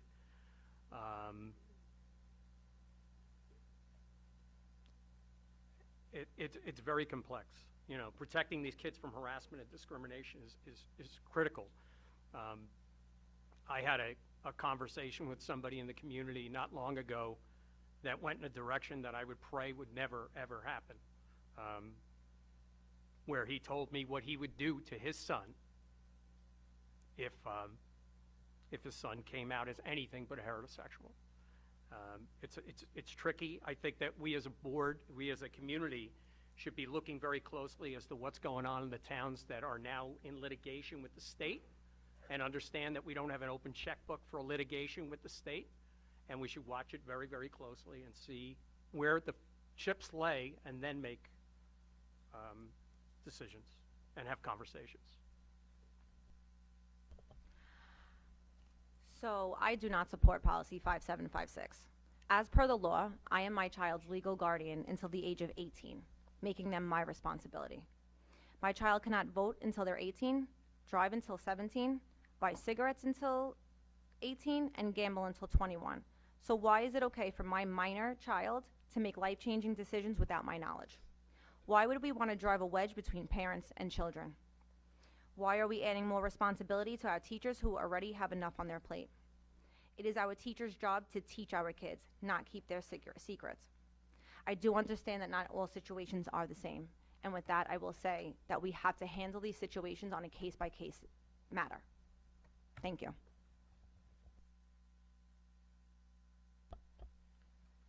So, Mr. Pappas, I have to say that you answered that question quite perfectly, and I completely agree, and you were so well-spoken about it. So, for me, this goes back to the mental health of our students. Like I stated before, our children need to know that they are supported at home and at school, and that both of those entities are on the same page and in constant contact communication, everyone on the same page. This policy ultimately drives a wedge between families when families should always come first. Teaching kids to keep secrets from their families, from their parents, can be very dangerous. We tell parents everything else. We tell them, you know, we send a report card home and it has either good or bad grades. We call if a child gets into a fight, the phone call goes home. You know, my child bumps their head or scrapes their knee on the playground. I get a phone call home. If they're sick, I have to come and pick them up. Today, I even got, I think, the second or third email this year that pesticides have been sprayed in the school because they need to tell the parents just in case their kids have some type of allergic reaction. That's great communication. We need that. It's important. It's essential. The list goes on. In my opinion, nothing should ever be hidden from parents unless there is a documented case of abuse at home. Then those situations can be handled on a case-by-case basis, which kind of goes into play with what a lot of us are saying up here, where this policy doesn't have to be so polarizing, where there can be some moderation, there can be some compromise.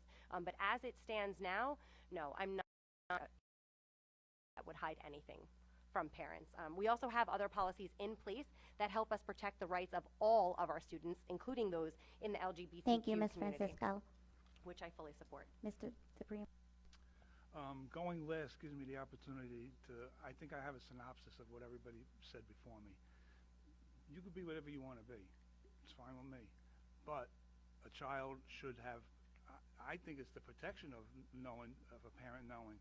If little Johnny gets an A, you know about it. If he gets an F, you know about it. If he gets into a fight, you know about it. If he scores a touchdown, you know about it, and so on and so on. If there's an issue with how that child is thinking of themselves, I think the parent should know about it at least until high school. Individual basis. I think everybody has their own story and needs to be looked at individually. If there's a chance of any kind of repercussion at home, that reverts back to what we said before about children needing somebody to talk to. If they don't have it at home, then we have to provide it.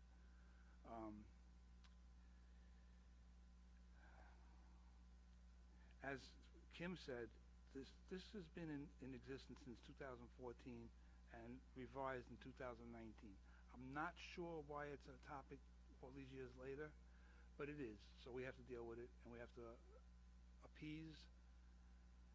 But as I said, I think children, if your child has any thoughts about anything other than what his friends are or see, it should be reported to the parents. Thank you, candidates. Question number 8, Mr. Singh, you will be first. I'm sorry, Ms. Caffrey, you will be first. Have you received any financial contributions from any current Board of Education members or political party? That's a simple one. No. No, I have not received any financial support. No, I have never received any funds from anyone. I do it on my own, and that's it. Thank you. I'm one of the 3 candidates endorsed by the OBEA, and I received a $500 stipend towards campaign costs. I'm completely self-funded. I am endorsed by the OBEA and did not accept the donation.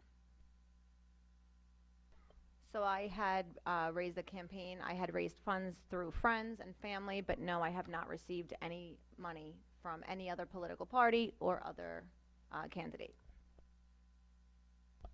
No, I have not received any money from anybody or any organization. Paid for it myself. No, I have not received any funding from any person or organization. As a matter of fact, I still have the same signs I used the first time I ran 10 years ago. Those were helped with financially. I don't even remember who, or it was businesses donating, but they've lasted me. So no, I have not accepted it. I have not been offered. I have not accepted. I have not received any money from any political organization or any Board of Ed candidate or Board of Ed member.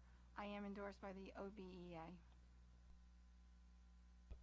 which I'm very proud of that. If your teachers are running these schools, they know how the schools run. So I'm very proud of my OBEA endorsement. Thank you. Thank you, candidates.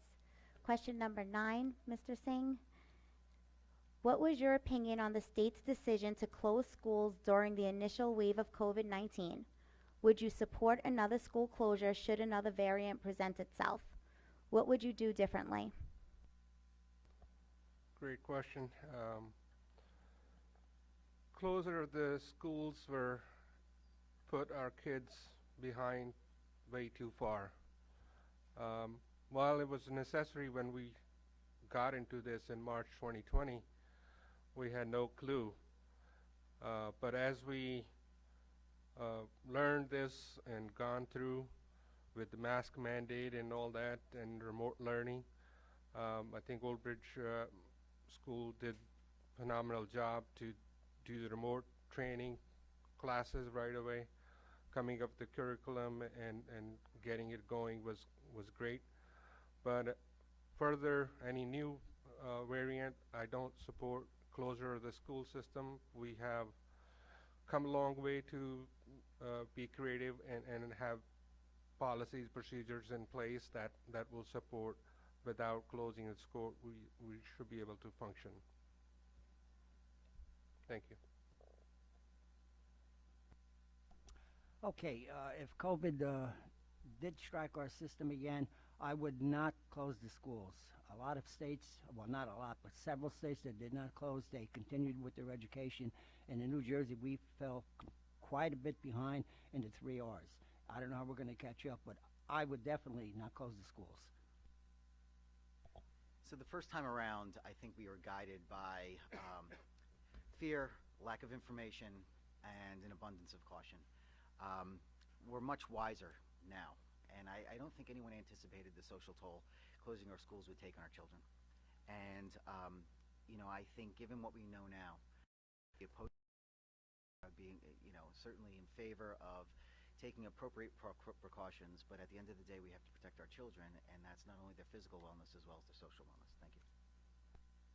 I think the toll that our kids paid was too great, and like Scott said, if we knew now what we knew then, or how does that work? No, I wouldn't agree with closing the schools. So my opinion on the state's decision was that it was not a good one. Our children suffered tremendously. Throughout the pandemic, I was lucky enough that my child, the daycare that my children go to, they opened for essential workers, and my fiance works for New York City Transit and is considered an essential worker, so my kids were in school the entire pandemic. I think there's many other ways to handle another shutdown, another closure, but I do not support another closure in the schools for the children. Thank you. The beginning part of that question, if we're talking about what happened super early on when we had to close down, then yes, of course we did. No one knew anything. We were all in fear. I'll be the first one to admit, you know, that first week, if I had to go to the supermarket, I went in everything minus a hazmat suit. I mean, we were all afraid.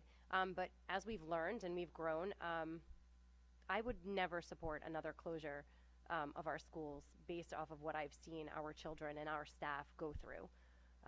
Their mental health is what matters most, and I truly believe that that has affected them greatly, and no, I would not support another. I agree. I would never support another closure. In the beginning, it was, I guess, the thing to do because nobody on this planet had ever been through anything like this before, so we didn't know what to do. I would not support it in the future.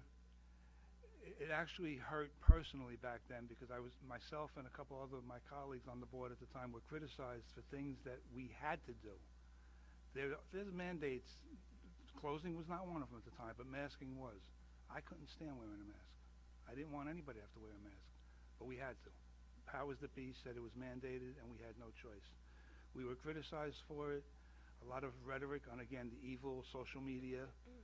But going back to the question, no, I would not support it in the future. The first time back in 2020, none of us knew what to expect. I feel all of us were scared.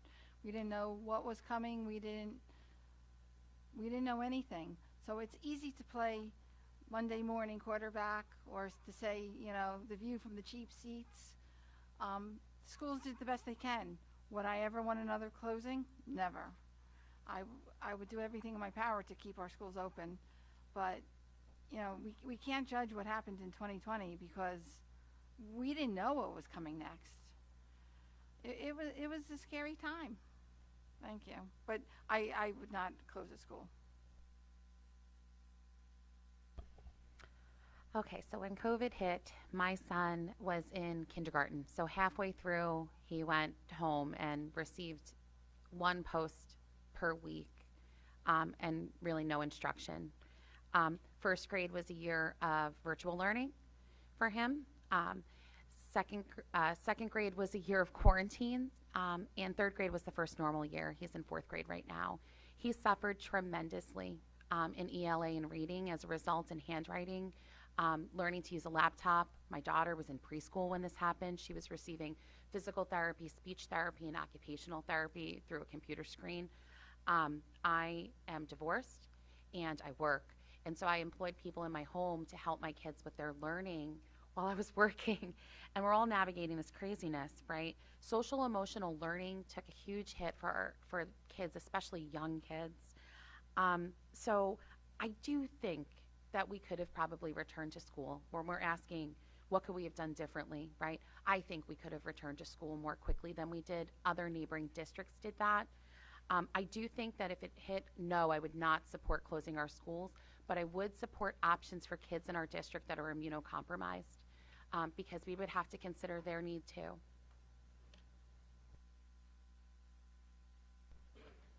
Thank you, candidates. Question number 10, Mr. Solokowski, you will be first. Committee meetings is where a lot of BOE action happens, yet member attendance isn't always high. Do you plan on attending committee meetings in addition to general and agenda meetings? Yes, I do. Right now, I chair curriculum, and we generally have one meeting a month. I do attend most of the meetings, in other words, besides the board meetings. We have one coming up, I believe, in policy, and I would encourage everybody to go to these meetings because we do have a very low attendance at our committee meetings, for whatever reason. Okay, thank you. I think attendance is fundamental. I think it's a requirement. It should be an expectation of the members of the board. And yes, I will plan on attending committee meetings as well as regular agenda and general sessions. Thank you. Agreed. I would attend all committee meetings with the exception of illness. Yes, I do plan on attending more whenever it seems fit. Again, it's hard sometimes with the kids and not having someone to watch them.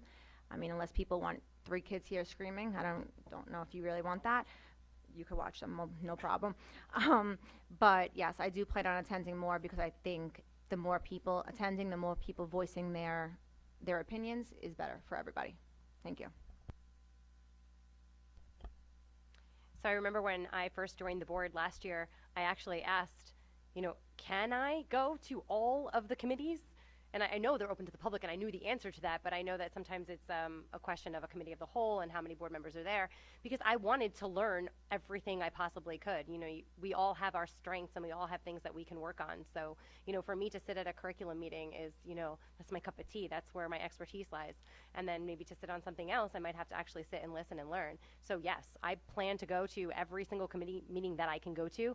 My husband and I actually lost our 2 babysitters to college, so we have 2 more lined up so that we can tackle all that at home. I've figured out that as a mom of 2 growing girls that I'm really just a personal assistant and a chauffeur. So I just need to find someone to watch and chauffeur my kids around. But yes, I plan to be here for all of it. Thank you. That's a resounding yes for myself. I always did, I still do, and I will continue to attend any meeting I am available for. As I've said, I've been attending the agenda and regular meetings for about 15 years. I'll continue doing that. Throughout the years, I've been to many committee meetings.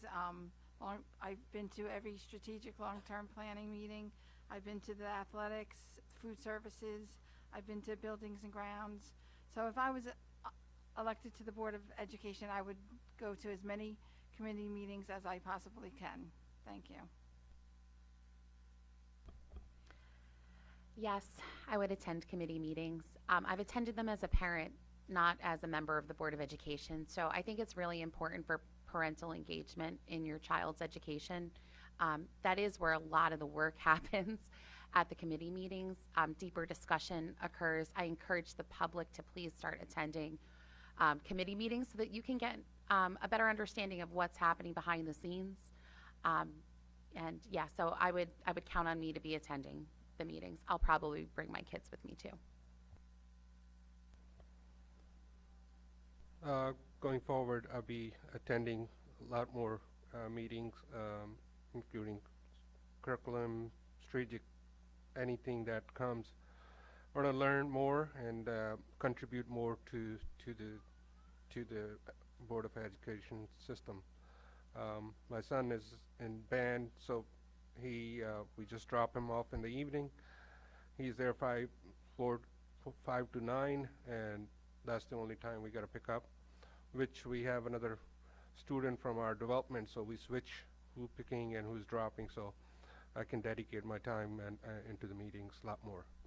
Thank you. Thank you, candidates. Question number 11, Mr. Pappas, you will start. The topic of transparency has been discussed during this year's election cycle, especially around budget concerns. What specific concerns, if any, do you have in regards to our budget? How would you work to ensure that programs such as special education remain intact? We're at an interesting time in Old Bridge's history. We're on the verge of a population surge.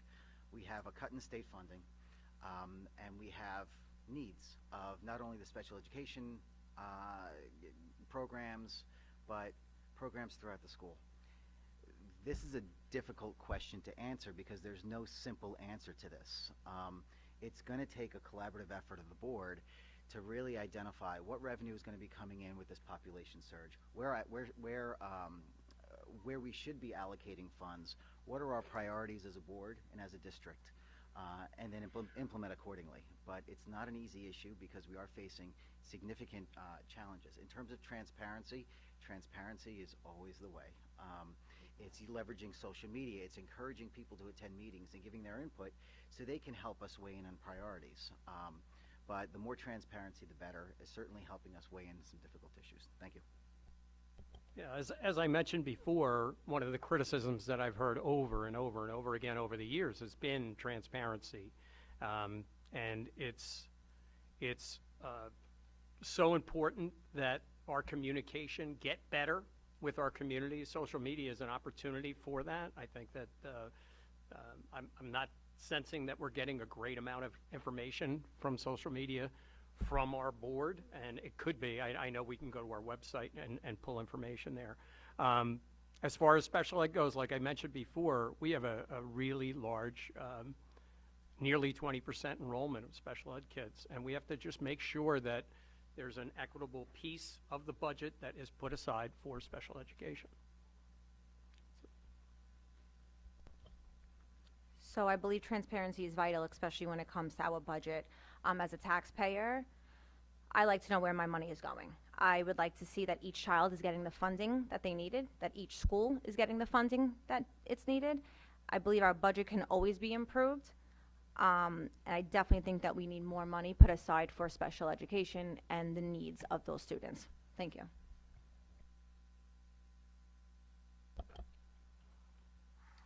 Transparency is everything. If we can all actually discuss from roots down what's happening, then that's where progress is made. And having the community come out to these committee meetings is also key. Us being there is important, but engaging the community is even more important because we can sit there and talk. But getting everybody to come was where we really need to focus. Obviously, the budget is a very complex issue. I remember when, the Board of Ed members would get the agenda and the bill lists that would come out, and I remember sitting there looking through them. Okay, what is this? What is this? What is this? And I would call and I'd ask a question, probably to the point where people would just stop calling me and asking, but that's our job. Our job is to question everything and to pay attention to everything. Our special needs population is 18% of our children, and the budget should reflect that. So hopefully moving forward, there'll be a lot more discussion about how to make all of this productive for all of our kids. The word transparency, according to the board, has been around for a long time. But to be honest with you, I'm a little confused by it because I don't know how the board can be any more transparent. Everything is available for the community to read. It's either online or on TV or in the minutes. It's there. If people don't, I don't want to say if people don't bother, but if you got to do a little work to find it, maybe. I don't know how else you could get the information, but it is there, I promise you. Budget, the process is very in-depth. The administration and the business administrator prepare a budget of what needs to be paid for and wants to be paid for. Obviously, the needs are there and can't be played with. I don't want to say played with, can't be adjusted. The wants sometimes can be adjusted. Of course, as we said, we've been saying for the past hour and a half, special needs attention. If we could find extra money to put there, then it's got to be found. It's a complex procedure, and it's just like I'm saying, you guys could see all the numbers and everything. The budget, when it's done, it's a book like maybe about that thick. You could go for line and see everything that's, nobody's hiding a penny. It's there, so, thanks. Transparency is a hot word, if you want to say these days. But the Board of Education and the business administrator have always been transparent. I don't know how many of you have ever attended the budget meeting in March. I could tell you that it's never been this many people at a budget meeting. The business administrator goes line by line, painstakingly, line by line through that budget. There's nothing hidden. The Board of Education members, every meeting, they also receive, as Elena said, a bills list. You have a question, reach out to one of them. Reach out to the business administrator. I think our district did an incredible job over the past few years. We've been cut $20 million in state aid, and that varied from $2 million to $6 million per year. And they haven't cut programs. They haven't cut the cosmetology program. They didn't cut auto. They didn't cut any sports. Everything is still intact in our district, even with all those cuts. So, you know, that's, if I'm elected to the Board of Education, I just want to continue what our Board of Education has been doing for the last few years. Thank you. Okay. Transparency in the budget and spending. I feel like this is a hot topic for a reason. There's a reason people are talking about it, and I've knocked on a lot of doors. I've made a lot of phone calls to people, and it keeps coming up. A once-a-year budget meeting, I don't think it's providing the taxpayers and the community what they're looking for. Parents and taxpayers want to see how and where the actual dollars are going, and balance sheets bunch stuff together. I think that it needs to be more accessible, the details behind the balance sheet to the public. I also think that there needs to be accountability when things happen that are not followed through fully. For example, if a bunch of technology is purchased for our school district and never implemented, and now it's obsolete, there should be accountability for that, right? We talk about special education and inclusion, more inclusive options. That's a big thing for me, right? We need to see where the budget surplus money is going, and does the public agree with where that money is going? That's a top priority of me, and I will help make that more accessible as a member of the Board of Education. Piggyback right off that we have to be creative and find ways to streamline where we can, you know, streamline the process, where we can maybe save some funding for special need program.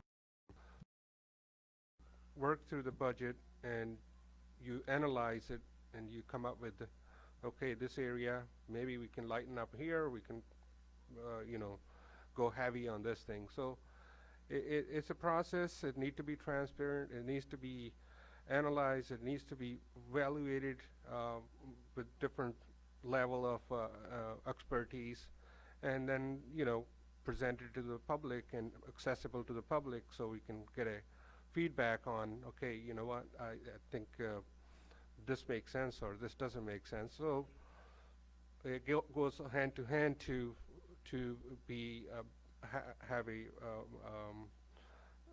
straight, clear, transparent budget. Special education always need support, so anywhere else you can streamline it, it will help that department. So that's all. Thank you. Yes, we're looking for about $100 million for somebody to give us as a big gift to continue. What we did is we sold the Nike base last year or the year before, and 27 acres. We got $10 million just to try to make ends meet over here. And again, we do have all these programs that we had 10 or 15 years ago, and we're going to continue working to strive to hold on to them. When it comes to transparency, I think we're very transparent. If the community would just listen to us and see what we're talking about. And automatically, your taxes are going to go up 2% each year just to make ends meet at the Board of Education. Thank you. Thank you, candidates. Question number 12. Mr. Hunt, you will be the first one to answer this question. When a group of passionate, concerned people come together, there is bound to be conflict. How would you handle conflict that may arise between fellow board members? Listen. It's that simple. We're here to come together for the community, listen to different opinions and ideas, and eventually make the best decisions that we can for our community. And when you put a wall up and you will not listen to someone with a different idea than yours, it's a problem. So we need to open up our ears, listen to people with different ideas, and put the community first. Put the kids first, put the community first, parents, taxpayers, and stop putting walls up. Because that's where we are. Where everybody's putting up walls. Let's stop it.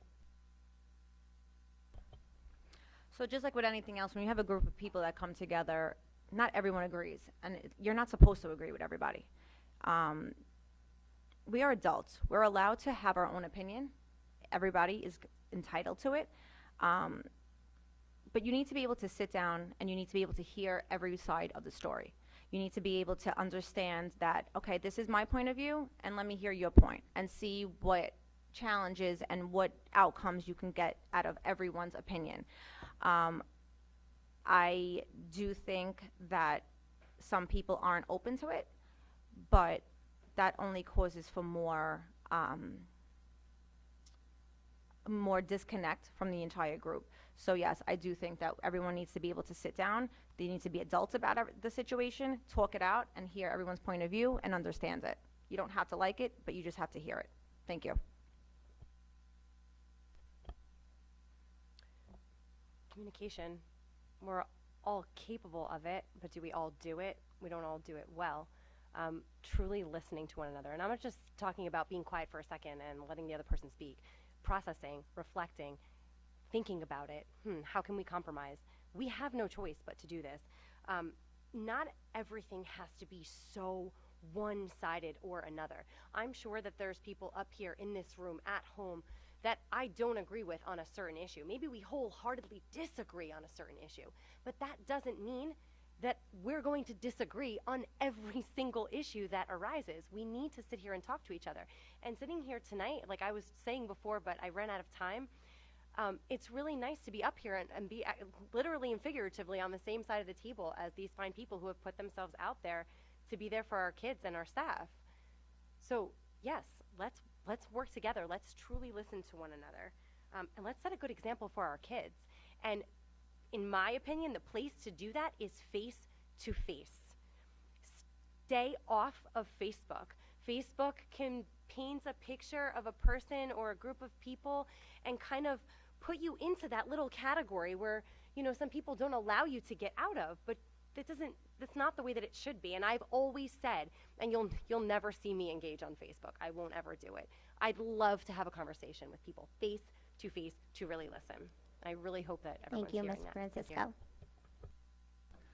The Board of Ed is a team. Just like everybody else has said prior, you got to listen and compromise and respect. You got to respect each other. No single board member has any power. Contrary to what people might think, the board as a team has some power, not a lot, some, but individually you have none. You have to listen to each other, respect each other's opinion.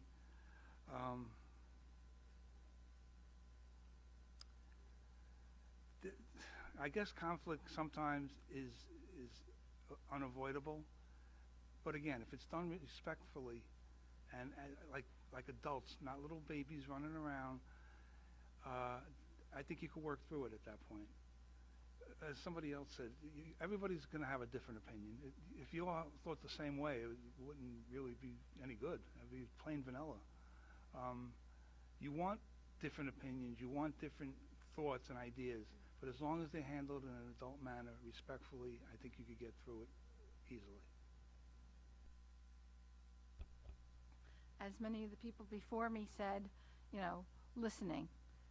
communicating, compromising, agreeing to disagree, all of that. If you get 9 people on a Board of Education, you don't want everyone with the same opinion.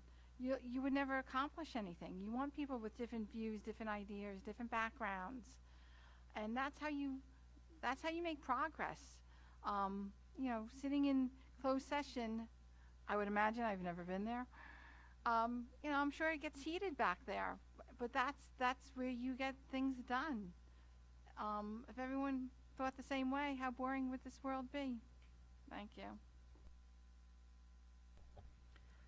Okay, so it's clear that we all love our children and our students at Old Bridge Public Schools.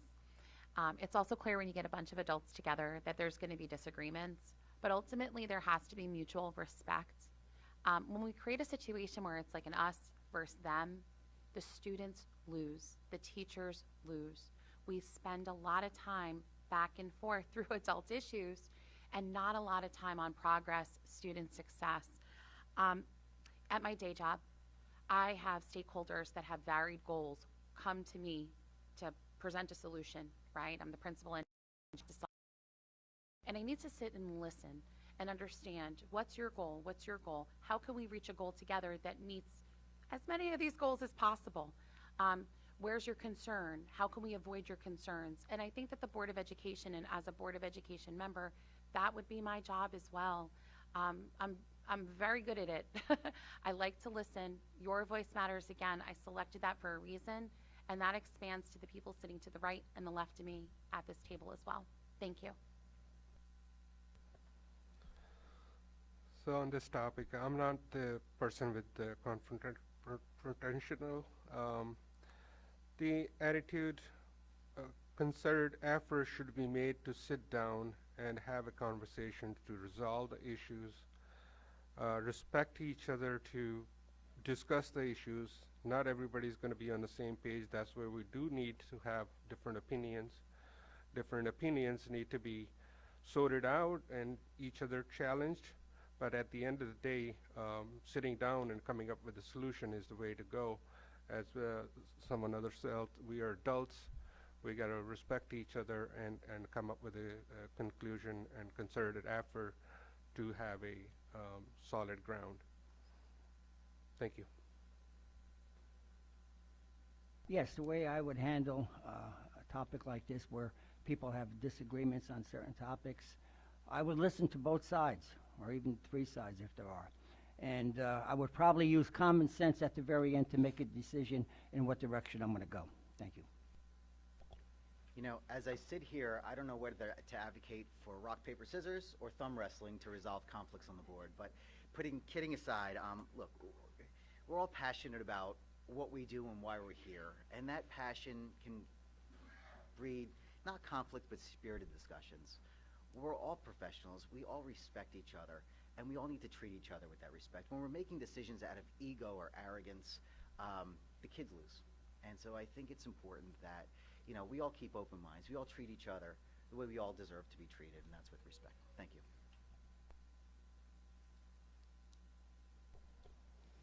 We would like to take this opportunity to thank each of the Board of Education candidates for being here tonight.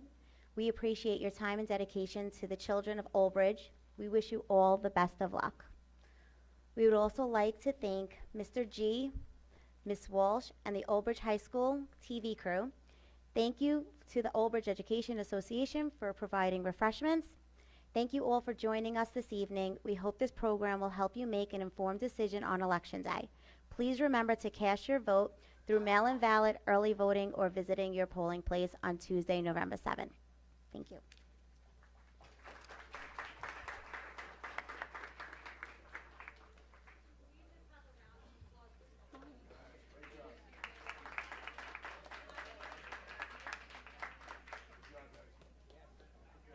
You're up next year. You're up next year.